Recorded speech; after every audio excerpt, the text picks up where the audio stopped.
Bangladesh cricket দলকে উপরে নয় নিচে নামাতে কোচের দায়িত্ব নিতে যাচ্ছেন জনপ্রিয় ক্রিকেটার আশরাফুল আলম। তিনি জাতীয় দলের কোচ হলে বাংলাদেশ ক্রিকেট দল আরও নিচে নেমে যাবে, এমনই আলোচনা সমালোচনা করছেন সোশ্যাল মিডিয়ায় থাকা জনগণ। ফেসবুকে এমন হাজারো কমেন্ট পাওয়া গেছে যেখানে অনেকে আশরাফুল আলমকে নিয়ে ট্রোল করছেন, আবার অনেকে তাকে যোগ্য কোচ হিসেবে মনে করছেন। তবে আপনি জানলেও অবাক হবেন যে আশরাফুল আলমের যোগ্যতা সম্পর্কে।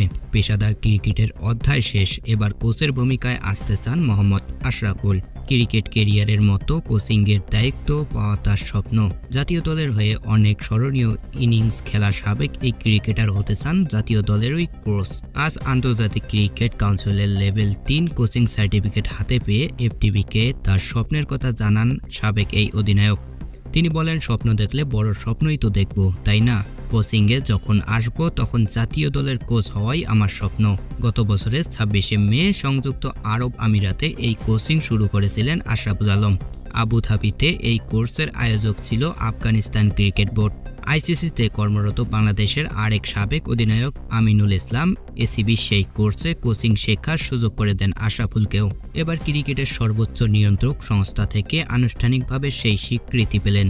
খবরটি জানিয়ে আশরাফুল সামাজিক যোগাযোগ মাধ্যমে লিখেছেন, আলহামদুলিল্লাহ, পরম করুণাময় আল্লাহর রহমতে আমি আনন্দিত যে আনুষ্ঠানিকভাবে আইসিসি লেভেল 3 কোচ হিসেবে যোগ্যতা অর্জন করেছি। পরে যোগ করেন, এই সাফল্য আমার ক্রিকেটের প্রতি ভালোবাসা ও উন্নতি করে যাওয়ার চেষ্টার ফল।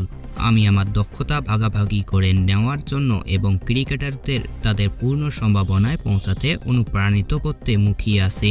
ইনশাআল্লাহ আমি ক্রিকেটের উন্নয়ন ও বিকাশে অবদান রাখার সর্বোচ্চ চেষ্টা করব।